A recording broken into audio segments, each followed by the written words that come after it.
Hi. So இன்றைய முக்கிய topic is about cinema. நான் வந்து cinema lover. I have lot of passion for cinema. Once upon time நான் வந்து ஷார்ட் ஃபிலிம்ஸ் பண்ணியிருக்கேன், எழுதியிருக்கேன், நிறைய கதை எழுதி வச்சிருக்கேன், குட்டி கதையா.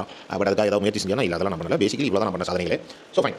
இப்போ வந்து அதை பற்றி இப்போ லாஸ்ட் ஒரு 10 டேஸாக வந்து செம்மையாக இருக்குது சினிமா. அதுவும் கோலிவுட் வட்டாரம், அதை பற்றி கொஞ்சம் பேசலாம். பேசிக்கலி நான் வந்து ஒரு ஃபியூ இயர்ஸ் பேக் நான் வந்து சென்னையில் என் கசினோட நான் ஸ்டே பண்ணியிருந்தேன். He's doctor. நான் அசோக் பிள்ளை நினைக்கிறேன், இஎஸ்ஐ ஹாஸ்பிட்டல் பக்கத்தில் எங்களோட ஸ்டே. ஒரு நாள் he said he's very bored. So நாங்கள் என்ன பிளான் பண்ணோம் அப்படின்னா, சரி ஒரு மூவி பார்க்க போகலாம் அப்படின்னு சொல்லிட்டு கார்த்தியோட மூவி மாயாஜாலில் பார்க்க போகிறோம். அண்ட் நாங்கள் டிக்கெட்லாம் புக் பண்ணல, நேரில் போய் பார்த்துக்கலாம் அப்படின்னு சொல்லிட்டு நாங்கள் கிளம்பி போயிட்டோம். போனால் வந்து நாங்கள் எக்ஸ்பெக்ட் பண்ணி போன ஷோ வந்து ஹவுஸ்ஃபுல். சொல்லிட்டு நாங்கள் வந்து ஒரு 9:15 ஷோ, நைட்டு 9:15 ஷோ புக் பண்ணிட்டு நாங்கள் வெயிட் பண்ணிட்டு இருக்கோம். அப்போது முந்தின ஷோவில் வந்து இன்டர்வலுக்கு வெளியில் வரவங்களாம் அப்படியே போகிறாங்க. என்னடா அப்படின்னா அப்படியே போயிட்டே இருக்காங்க. ஐயோ முடியலன்னு போயிட்டே இருக்காங்க. அப்புறம் நாங்கள் போய் படம் பார்த்தோம். கிட்டத்தட்ட எங்களுக்கு அதே நிலமை தான். பட் நான் அவ்வளோ தூரம் அங்கேயே நீங்கள் வந்துட்டோம், கருத்தை பார்த்துருவோம், ஃபுல்லாக பார்த்துட்டு வந்துடும். So when I was going back, அப்போலாம் வந்து நான் வந்து இந்த சினிமா பண்ணலாம், சினிமாக்கு போகலாம், நம்ம வந்து போய் ஏரியா ஜாயின் பண்ணலாம், இல்லை எங்கேயா போய் ஆக்டிங் சான்ஸ் கேட்போம் அப்படிங்கிற மைண்ட் செட்னால அப்போ எங்கள் அண்ணன் வந்து நான் பேசும்போது, நானே மண்டை காஞ்சி போய் ஒரு 3 மணி நேரம் ரிலாக்ஸ் பண்ணலாங்கிறதுக்கு தான் சினிமா ஒன்று பார்க்கலாங்கிற டிசிஷனே நான் எடுக்கிறேன். இப்படி படம் எடுத்து வச்சிருக்காங்க அப்படின்னு சொல்லி சொன்னாங்க. So that is true. Audience வந்து தேட்டருக்குள்ளே வரது எதுக்கு அப்படின்னா, அவங்களுடைய காண்டா போய்கிட்டு இருக்க ஒரு லைஃப்பில் ஒரு 3 hours எல்லாத்தையும் மறந்து டு கெட் என்டர்டைன் அவங்க தேட்டருக்குள்ளே வராங்க. அப்படி தேட்டருக்குள்ளே வர எல்லாருமே பேஷனேட்டாக இருக்கணும் அபவுட் சினிமாங்கிறதுக்கு அவசியமே கிடையாது. பிகாஸ் அவங்களுக்கு ஒரு ஓன் இது இருக்கும்ல. நான் வந்து இப்போ சிலர் வந்து காமெடி படம் பார்ப்பாங்க, சிலர் ஹாரர் படம் பார்ப்பாங்க. ஸோ ஆடியன்ஸ் அப்படி தான். நீங்கள் வந்து ஆடியன்ஸ் வந்து நாங்கள் ஒரு பேஷனேட்டாக நாங்கள் ஒரு கதையை கொண்டு வந்து உங்கள்கிட்ட சேர்க்குறோம், நீங்கள் பார்த்து கை தட்டுங்க அப்படின்னா அது ஆடியன்ஸுக்கு தேவையே இல்லாது. ஒரு படத்துக்கு ஒரு டேரக்டர் 4 வருஷம் ஸ்பெண்ட் பண்ணலாம், ஒரு ஆக்டர் ஒரு 2-3 வருஷம் ஸ்பெண்ட் பண்ணலாம், அவங்க உடம்பை ஏற்றலாம், இறக்கலாம். எண்ட் ஆஃப் த டே கதை நல்லா இல்லை அப்படின்னா audience will say the movie is bad.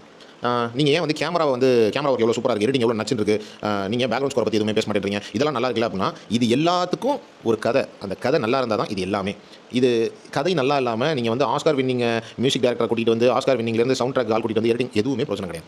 PC Sriram சாரே வந்து கேமரா ஒர்க் பண்ணாலும் கதை நல்லா இருந்தால் தான் படம் நல்லா இருக்குன்னு சொல்லுவாங்க. வெளியில் வரவங்கள்ட்ட எல்லாரும் படம் எப்படி இருந்துச்சுன்னு தான் கேட்குறாங்க, கேமரா ஒர்க் எப்படி இருந்துச்சு யாரும் கேட்கறது கிடையாது. ஸோ நீங்கள் வந்து நாங்கள் இவ்வளோ காசு செலவு பண்ணியிருக்கோம், நாங்கள் இதெல்லாம் பண்ணியிருக்கோம், நீங்கள் என்ன சொல்கிறீங்க, இதெல்லாம் வந்து 3D எல்லாம் எடுத்து வச்சிருக்கோம், நீங்கள் வந்து எங்களை வாழ்த்தலாம்ல அப்படின்னா அது உங்கள் பிரச்சனை, எங்கள் பிரச்சனை கிடையாது. முதல்ல கதை இப்படி இருக்குது, இதுக்கு நம்ம இவ்வளோ செலவு பண்ணலாமா, இதுக்கு நம்ம இவ்வளோ வாய் பேசலாமா, இப்போ ப்ரொமோஷன் போய் நம்ம இவ்வளோ பங்கமாக பேசிட்டு இருக்கிறோமே.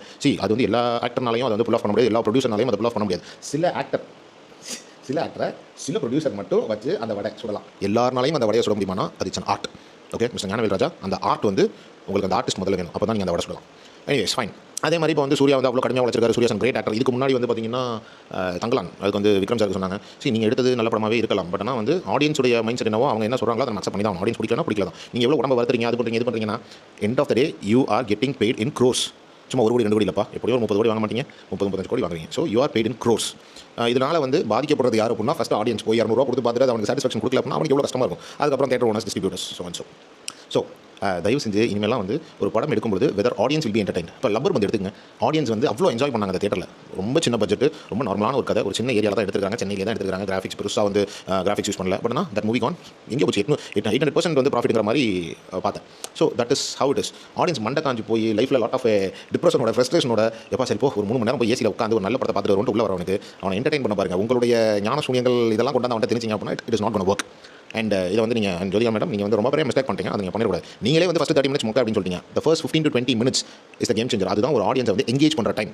if I'm not engaged within first 10 minutes or 15 minutes or 20 minutes, என்னடா படம் எங்கடா வைக்கிட்டு என்னடா எடுத்து வச்சிருக்கீங்கன்னா மைண்டுக்கு தோணும். அங்கேயே வந்து ஃபோன் எடுத்து நோண்டலாமா, பக்கத்தில் இருக்க என்ன ஃபீல் பண்ணுறான், இப்படி ஆடியன்ஸ் வந்து போயிடுவாங்க. அவங்க அந்த சீட்டில் grip பிடிச்சி வைக்கிறது அந்த ஃபர்ஸ்ட் 20 minutes தான். நீங்களே சொல்லிட்டீங்க, நீங்கள் இத்தனை வருஷமாக சினிமாவில் இருக்கிறவங்க அதை எப்படி வந்து நீங்கள் அது தெரியாமல் அந்த லைனை போட்டிங்கன்னு எனக்கு தெரியல. தேங்க்யூ.